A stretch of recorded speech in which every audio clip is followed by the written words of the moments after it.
We're gonna try and get a little bit honest here this morning. And for some of you, I'm hoping this isn't too much of a stretch, but it might be a little bit of a stretch. How many of you in here are not sporting your natural hair color this morning? Some of you are like, shoot, I'll throw it. Jim, I hate to break it to you, but just because it isn't your original hair color does not mean it's not your natural hair color. All right, is there anybody in here, actually, is anybody sitting near somebody who didn't raise their hand on that one? And you want to rat them out this morning? Just seeing? Okay. Is anybody in here sporting some contacts that actually change the color of their eyes? Just curious. Because I've looked into those. Like, I've actually, if I did it, I would get the ones that make everybody really uncomfortable. Like, this guy doesn't have pupils or something like that. Like, I would do something that would, but nobody in here is doing that? Okay, how many, if you're willing to be honest about this, have, and I don't know why you wouldn't, I just know that sometimes we're not, have spent time fake baking in your life? And when I say fake bake, I don't mean you're using that little oven. I mean like you are putting yourself in an oven so that you can change the color of your skin. I saw one hand kind of go halfway up back there, some of us. Okay, yep. See, it's not that big of a deal to be honest about those things. But now here's my question. If you were to color your hair, put in fake color in your contacts, or fake bake, and do that once, but never do it again, would the thing that you changed yourself to continue to stay the same? So let's say if you colored your hair and you only did it one time, would it always be that color for the rest of your life? It would eventually revert back, right? In fact, you'd start to see the roots start coming through, and eventually, unless you never cut it, at which point there would be that much hair that would stay that color for the rest of your life. Or if you were to fake bake, you would eventually go back to just having your natural skin tone, would you not? It doesn't stay. And the reason for that, and I'm not going to get us into this big scientific discussion here this morning, but the reason for that is that our DNA actually predetermines what those things are going to be for us. It predetermines our hair color, it predetermines our eye color, it predetermines our skin color, and we can't change it at that basic level of who we are. Our DNA that is beginning to form when we are in our mother's wombs is already determining what color of hair we're going to have, what color of eyes we're going to have, what color of skin we're going to have. It's determining already how tall or short you're going to be. It's determining, we could go on and on and on about the things that our DNA begins to form about us and what we're going to look like especially, and in some ways, even how we're going to sound.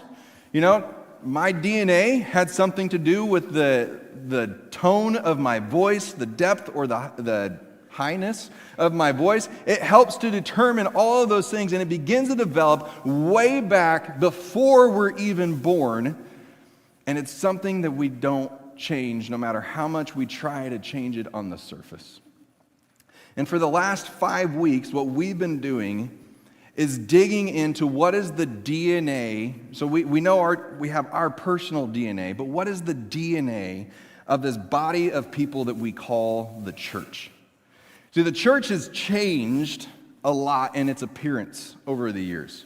You know, we talked several weeks ago about how they didn't originally come into a room like this, sit in pews, look up front, see words on a screen. Shoot, you go back 50 years in our own country or in the world that we live in. They weren't looking at a screen during worship. Most of them were holding open a book. It's called a hymnal, and they were reading words out of there, and that has begun to change. Instruments like we have on the platform, you didn't see those very often, if ever, just 50 years ago.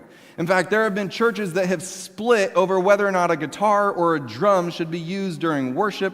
There are denominations that exist that say there should be no instruments whatsoever during worship, and there are others that exist that say if you don't have an instrument, then you're not even really able to worship. And they all use Scripture to try and back these things up. The point being, the church has changed in appearance over the years.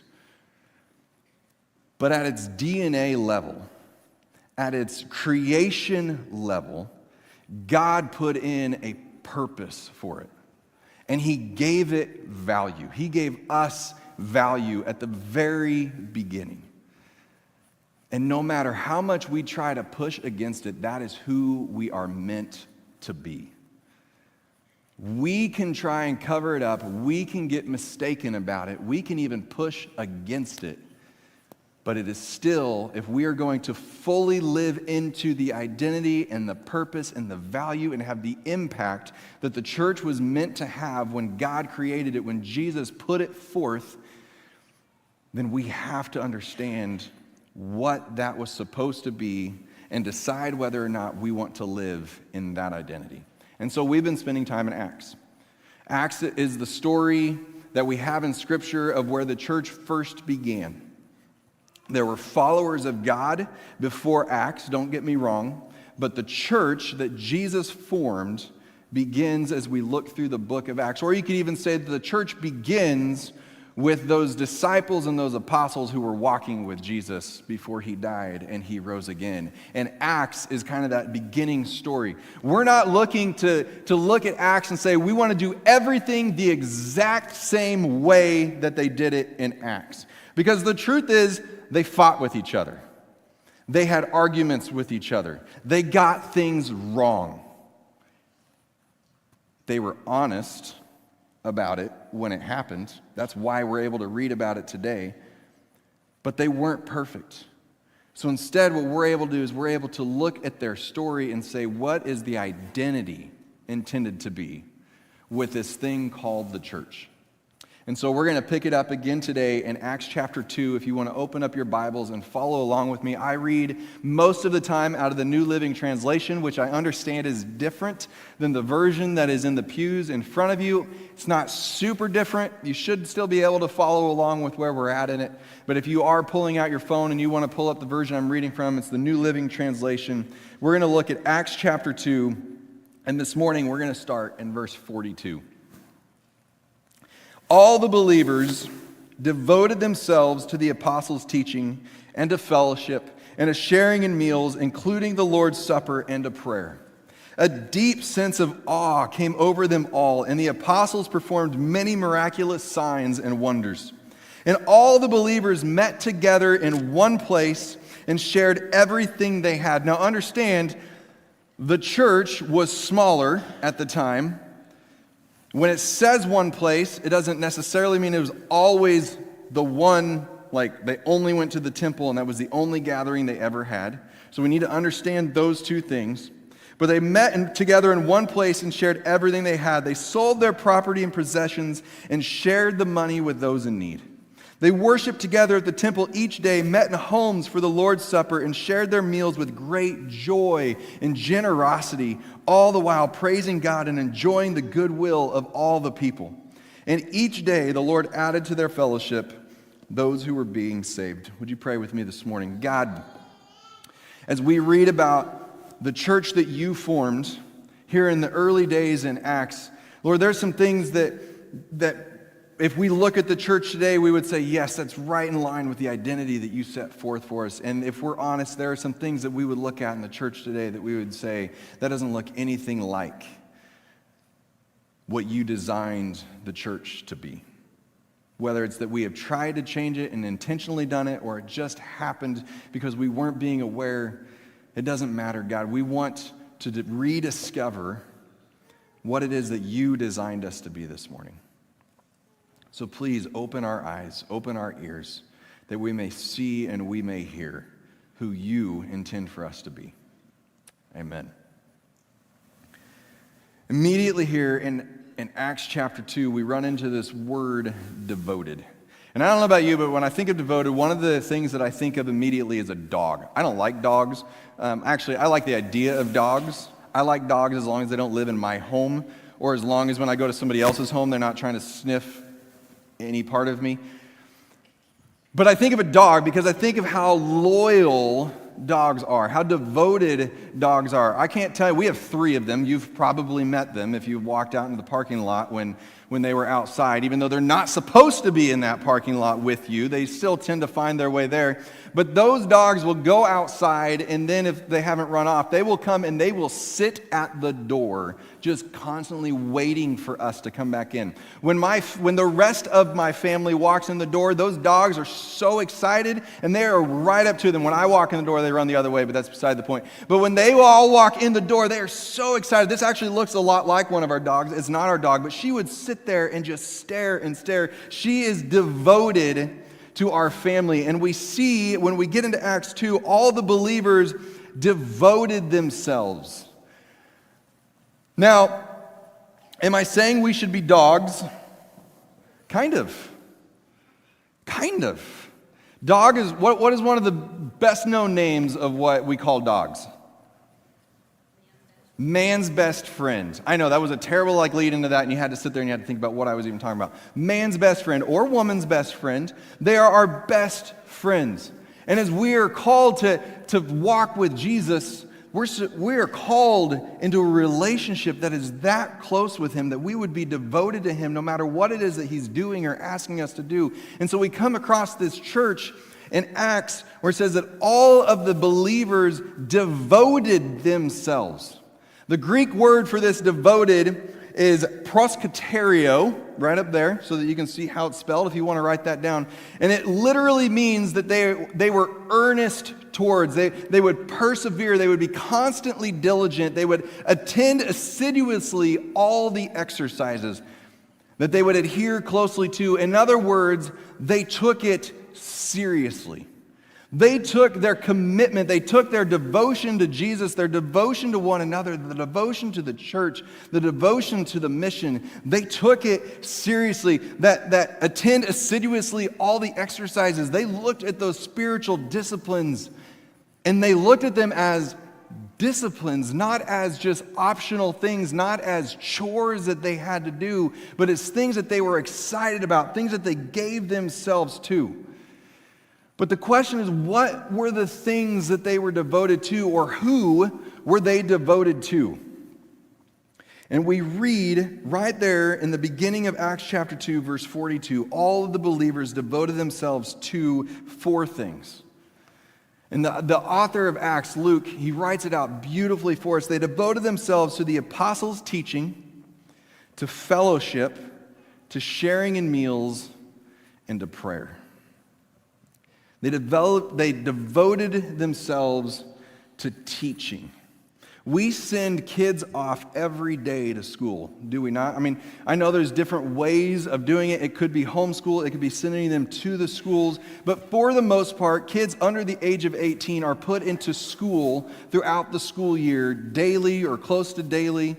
Because we believe in our country and we believe in the world that we live in that education is important, that knowledge matters, that gaining wisdom, gaining experience, gaining the ability to understand complex things, these are important things for us. And so when our kids are sitting there saying, I just want to sleep, we're saying, you're going to school. When the kids are saying, I'm going to skip today, we're saying, no, you're not. When the kids are saying, I don't like school, we're saying, we don't care. When the kids are making up every excuse that they can come up with not to go, we're saying this is important for you to be in school. And again, whatever that schooling looks like, we are sitting there saying this is important, and it doesn't matter, if we're being really honest, it doesn't matter how much they push against it. We say this is important and you're going to do it. They devoted themselves to the apostles' teaching. They looked at the teaching not through the lens of the child in this scenario with school who is sitting there pushing against it, but they looked at it through the lens of the older person who has realized just how important it is to understand who God is. Way back in 1 Chronicles chapter 28, when David was getting ready to die, David, the man after God's own heart, David, the guy who slayed the giant, who had an affair and killed the husband and confessed of it. David, that guy, when he was getting ready to die, looked at his son. And when he looked at him in chapter 28, verse 9, he says, learn to know the God of your ancestors intimately. Worship and serve him with your whole heart and a willing mind. For the Lord sees every heart and knows every plan and thought. If you seek him, you will find him. But if you forsake him, he will reject you forever. Centuries before, a dad looked at his son and said, get to know your father intimately. Not me, not this father. Get to know the God of your ancestors intimately. Church, if you're sitting here this morning and you're saying, I don't know God intimately, I don't devote myself to the teaching, if someone were to come up to me and they were to say, who is God? I would sit there and go, let me introduce you to my pastor. Not because you think I'm God, but because you think that I could tell them who God is. Because some of us are sitting in here this morning, we're like, I couldn't really tell you who he is. If you need to know him better, David told his son the perfect way to do it. Seek him. Devote yourself to finding who he is. As we're talking about these habits of the household and simple habits, a simple habit to know God intimately is to open up his word. And as you begin to read his word, ask him, God, reveal yourself to me. God, I am seeking you this morning, and you promise, or this afternoon, whenever you're reading it, I am seeking you, and you have promised that I will find you if I seek you. Or you could join a small group of people coming together to get to know not just each other better, but to get to know God better. There are simple things that we can do that can actually draw us closer to God. And what we see as a result of those is we begin to worship God. In fact, David looks at his son and he says, worship him and serve him with your whole heart and a willing mind. Do you want to get to know who God is? Worship him and serve him. And as you walk with him and you're serving him, you'll begin to know him more. And the more you know him, the more you'll want to worship him, because you'll see how incredible he is. They devoted themselves to the apostles' teaching, and they devoted themselves to fellowship. They devoted themselves to coming together. That's part of the fellowship that they devoted themselves to, the gathering, like what we're doing right now. But they went beyond that. It wasn't just we devote ourselves to coming together on a Sunday morning for an hour, hour and a half, but we devote ourselves to coming together and to sharing with one another. It says they met together in one place and they shared everything that they had. And it also says that they sold property and possessions and shared the money with those who are in need. When they came together in this thing that we like to call fellowship, it wasn't about me, it was about we. It wasn't about my personal moment with God as I walk in here. It was about us coming together as a people to worship God. It wasn't about whether or not I was comfortable in a pew, whether or not they sang the song that I like, whether or not the pastor shared a word that I agreed with this morning or I liked this morning. It was about we as a collective. It wasn't about did they meet every need that I have. It was about did I meet anybody else's needs as I walked in. And how do you know what somebody's need is? You come together with them and you come near them. We get sometimes in the church a little bit uncomfortable when we read that part about how they sold everything that they had so that nobody was among them was in need. And part of the reason is because it screams of socialism! Death to socialism!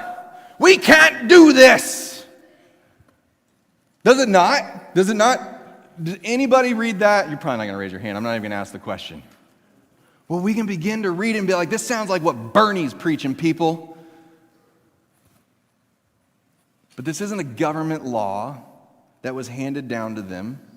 It wasn't a demand that was made to them. It was because they were so devoted to one another that they didn't have to have a law put on them that said, take care of each other. They didn't have to have rules put around them that they would say, when I see that you're in need and I have the ability to meet that need, I'm only going to do it if the government comes in and tells me. And if it's not that, then I'm not going to do it. No, they would say, you have a need. You're hungry. I have a fridge full of food. I wonder if there's a way for these two things to come together.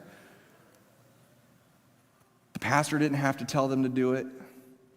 They were devoted to the fellowship with one another. It was an outpouring of that spirit that we talked about a couple of weeks ago. And rather than it becoming this, I don't want to go there because I might come across somebody who's in need today and I don't want to do that. It became something that caused them to worship even more. As they worshiped together at the temple, and get this, every day they came together and worshiped at the temple. See, they didn't have to wait until Sunday to come along and say, how's your week been? Because on Monday they'd be saying, how was Sunday? And on Tuesday, they would say, how was Monday? And on Wednesday, they'd say, how was Tuesday? And before we say, well, they didn't have the busy schedules that we have, understand they couldn't plant. Ben, you're out here. How long does it take you guys to plant 100 acres?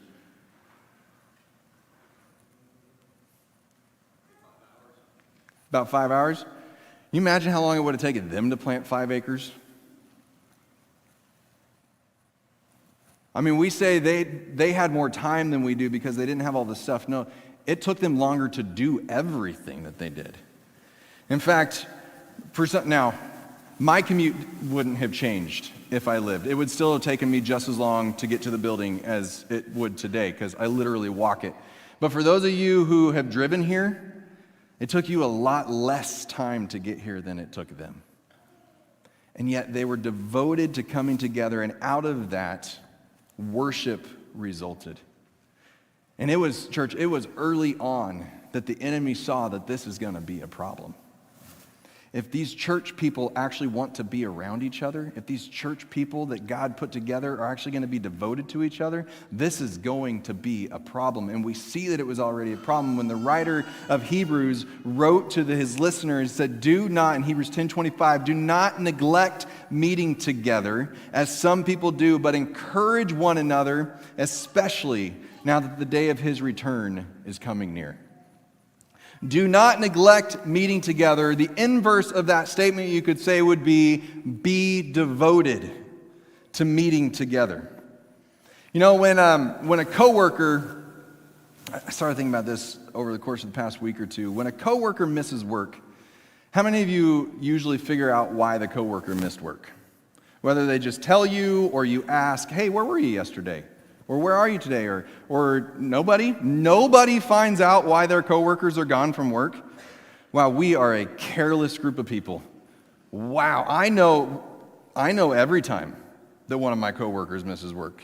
I mean, granted, they usually have to ask me or tell me, but still. When a coworker misses work, we usually find out if they were sick. Young people, when a friend misses school, do you usually figure out at some point why they missed school?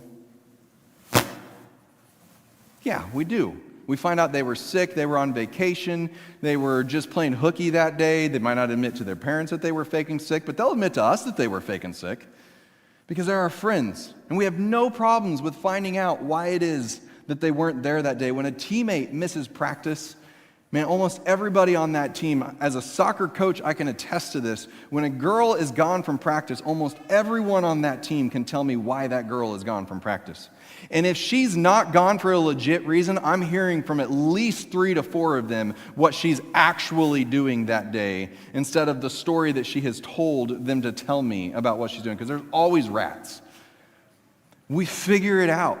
We know why people miss all of these things, but what about when somebody misses the gathering? When somebody misses the gathering, what I find is that many times one of two things happens. Either one, nobody notices because we come in with our family groups and we sit in our same spots and we don't really look around. So that could be for some people, nobody notices. Or number two, We're afraid that if we ask them where they were, then we'll just be accused of being judgmental, or it's offensive to say, hey, we missed you. But man, if we were devoted to one another,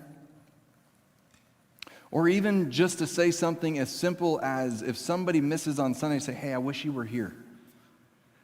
And we're not afraid to go on vacation and to send something out and be like, wish you were here. Wish you were here in the Bahamas with me. Wish you were in Hawaii. Wish you were at Disney. I mean, we will post all over Facebook so that everybody knows and everybody can be jealous. But man, you missed Sunday morning? No big deal. We come Sunday morning? No big deal. They devoted themselves to the fellowship of being together, of caring for one another's needs, because it wasn't just about them. It was about everybody in the room. It was about everybody in the church. Courtney actually had the idea this week, and maybe we should do it, and you can do it if you want to, but look around. And if you see somebody who's not here, although I realize that actually doesn't work, if you don't see somebody who you normally see here, what if you pulled out your phone right now and you sent them a text and said, hey, miss you this morning? Some of you are sitting there like, that would be so offensive. And I would say, why? Why is it offensive to wish that somebody was with us this morning? Why is that so bad? They were devoted, and we are designed to need one another and to be devoted to one another, even when it's inconvenient. They were also devoted to sitting down and eating together.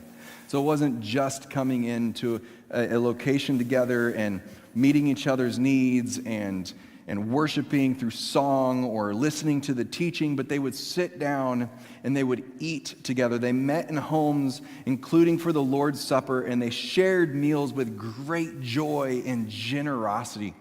Church, meals are an amazing time for us to slow down with one another. Now, I realize at home, sometimes mealtime is like, how fast can we shove this stuff down our throats so that we can get out the door? But when we get together with friends, when we get together with loved ones that we haven't seen, when we get together with coworkers even, it's a, hey, let's slow down and let's talk during this mealtime. And that's exactly what they would do. They would slow down, they would break bread together, they wouldn't rush the experience, and they would remember Jesus while they were doing it.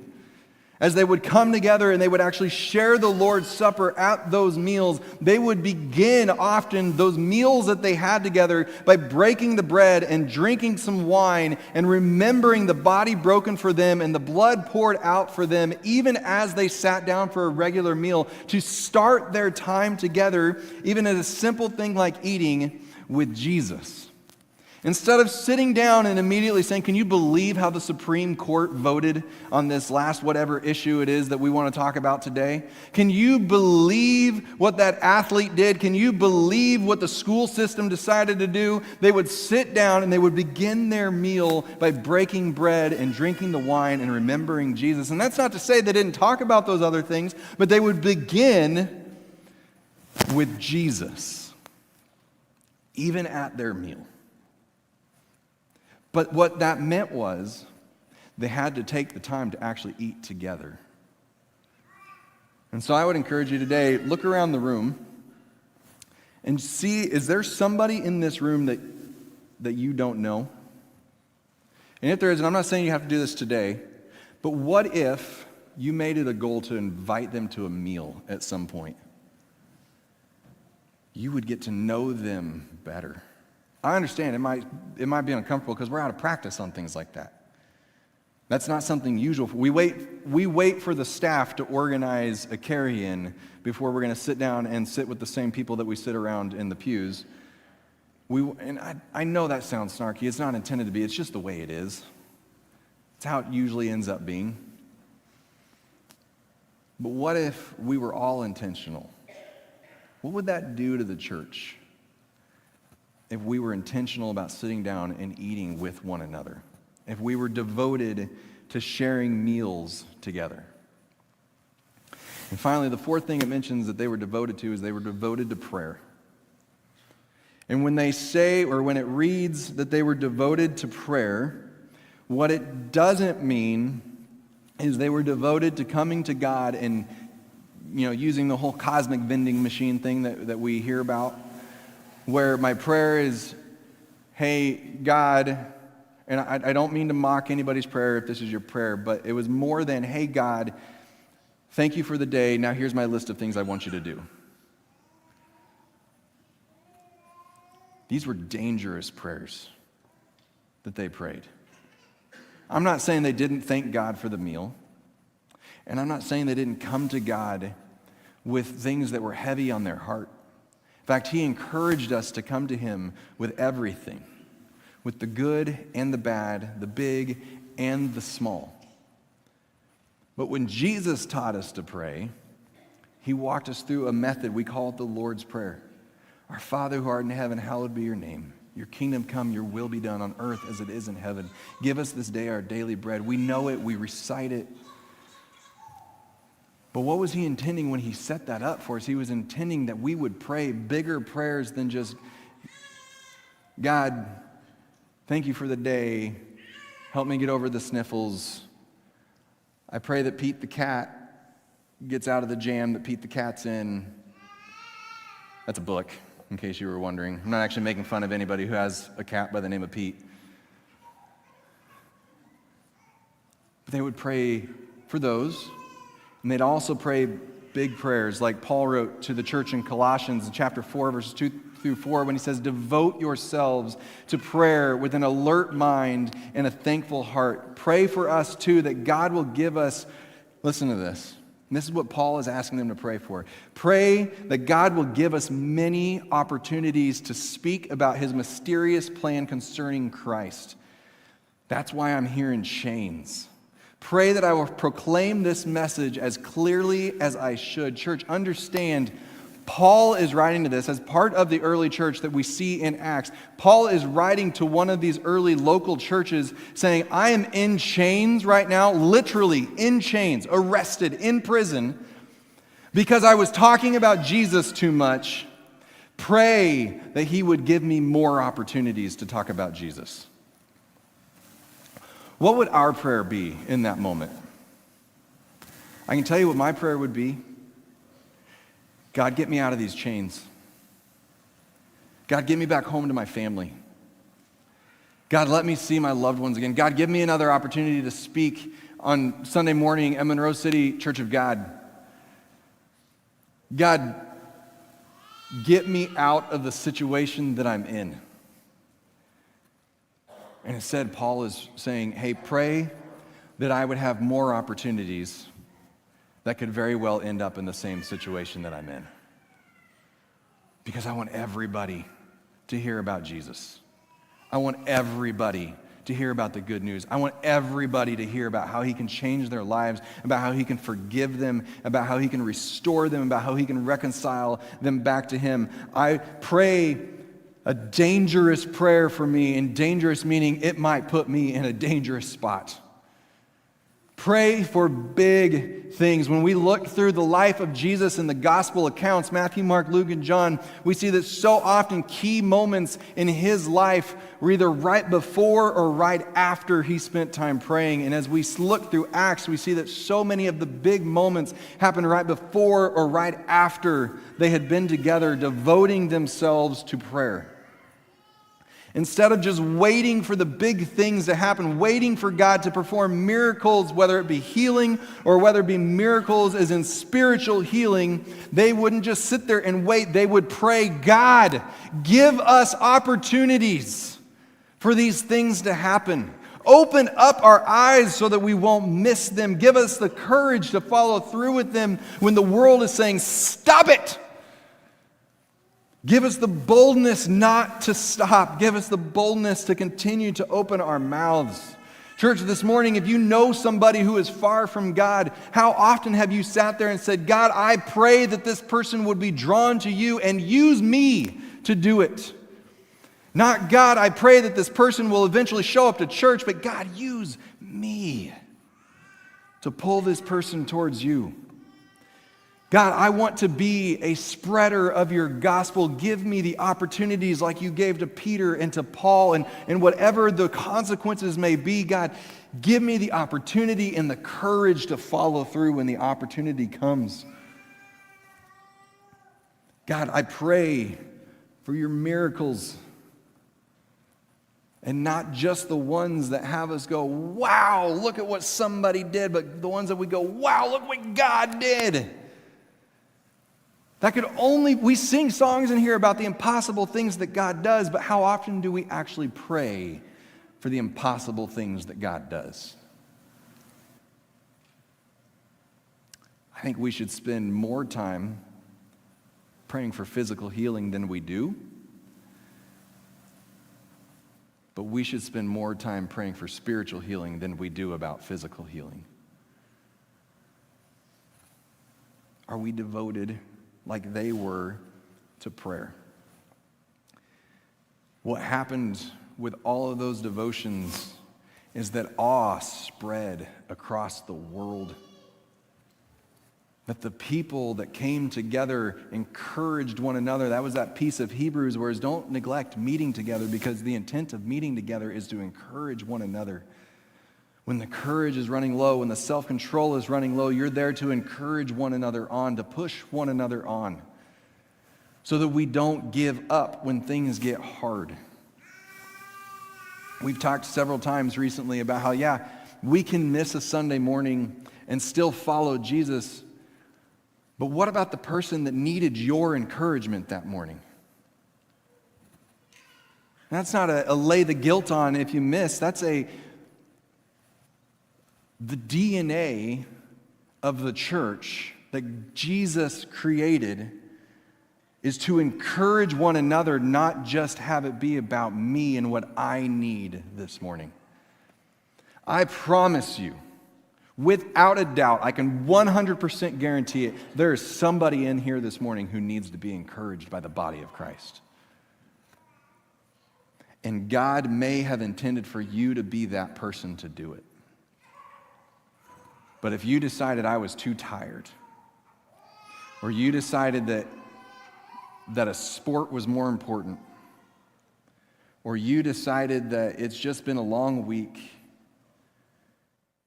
and that opportunity that person needed could be missed. But that's the difference between showing up for ourselves and being devoted to one another.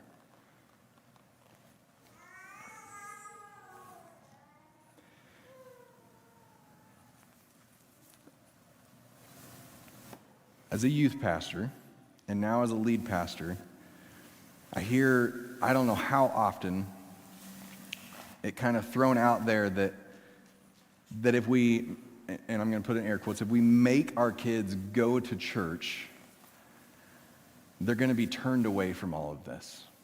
And they're going to walk away from Jesus someday. But what if it's not the kids that have lost the devotion to the church? Because I can't tell you the number of times that I have seen kids so excited to be here, or so excited to gather at the building, which problem number one is we teach our kids that they go to church. We've talked about that enough. I'm not going to revisit that one. But the number of times that I have seen and heard kids, I'll walk through the halls at school like, I can't wait for Wednesday night. I'm like, I didn't even know you knew who I was. But they're so excited. And then they start to get older, and the parents see all of these other things that the kids could be involved in, and they don't want them to miss out on all those other things that the world provides. And so they sign their kid up for XYZ and then say, well, they can't miss XYZ. And I've seen it multiple times where the kid didn't even ask about it. The parent signed them up because that's what you do.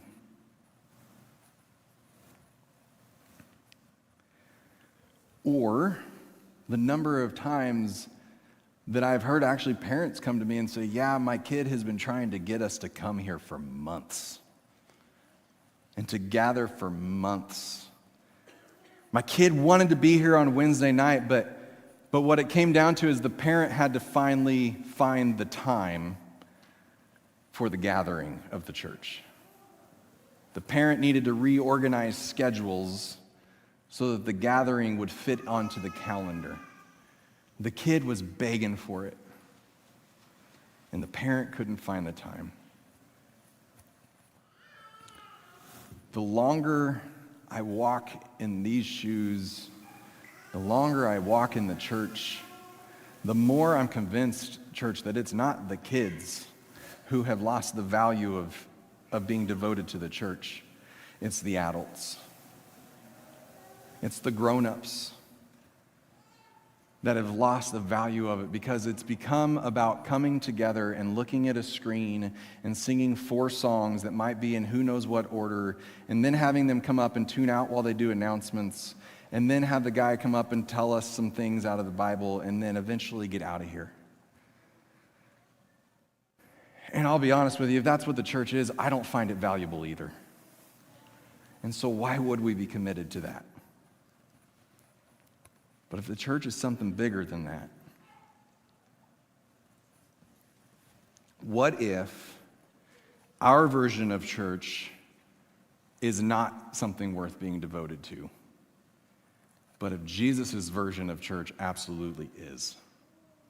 And what would happen if we devoted ourselves to it? What would happen if, when you came in here and when I came in here, we came in with the expectation that we would encounter God together? What if we came in with the expectation that we would be able to care for one another's needs, and somebody would be there and encourage me, and I would be there to encourage them? What if we came in with the expectation that this morning God is going to do something miraculous? What if we came in with the expectation of, I don't actually have expectations because God's going to blow anything out of the water that I would try to put on the list anyway? Instead, what many times people do with church, and I can be guilty of it too, is we come in with the expectation that we're going to sing 4 songs, do announcements, hear a sermon, and walk out the door. And that, I love the way that the Shook brothers write this in a book called Firsthand Faith. When they say gathering without really wanting to know God and others is like showing up to dinner and not eating. There's not nourishment. And pretty soon the body will wither and die. That if we walk in here not expecting to eat of the goodness of God, then we're going to walk out getting exactly what we came in here expecting to get. Just another hour or hour and a half of our lives that sat in a mildly comfortable pew. And then we leave. Maybe it has something to do with the fact that we are focused on me and not on we. Maybe it has something to do with the fact that we don't really believe, like the early church did, that he is coming back because, hey, the church has been saying it for 2,000 years and it hasn't happened yet, so it's not going to happen in my lifetime, so I don't really need to worry about it. Maybe we've given up on that.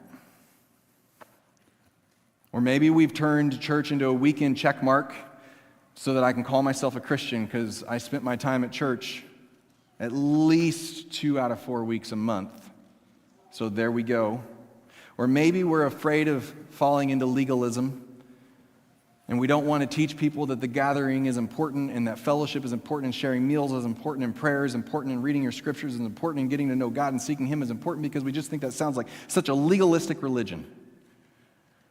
But I don't find it legalistic to require practice for a student. I don't find it legalistic to think that if I'm going to remain friends with somebody, I'm going to have to actually talk to them and hang out with them. I don't find it legalistic that my wife actually wants to spend time with me most of the time. Sometimes maybe she doesn't. I don't find any of those things legalistic. I only find any of those things legalistic if there is no relationship involved and there is no value attached to what is going on. But if I find value and I have relationship, I don't find any of it to be legalistic. Since the beginning, the DNA of the church has been a devoted people. We've been identified as a devoted people, or at least that's how it was intended to be since the beginning. That it was supposed to be a people who would come together and would gain wisdom, the group of people who would care about we above me, a group that would fellowship, that would share meals together, and that would pray together. And to deny that DNA is to deny the very spirit that Jesus gave us to live in.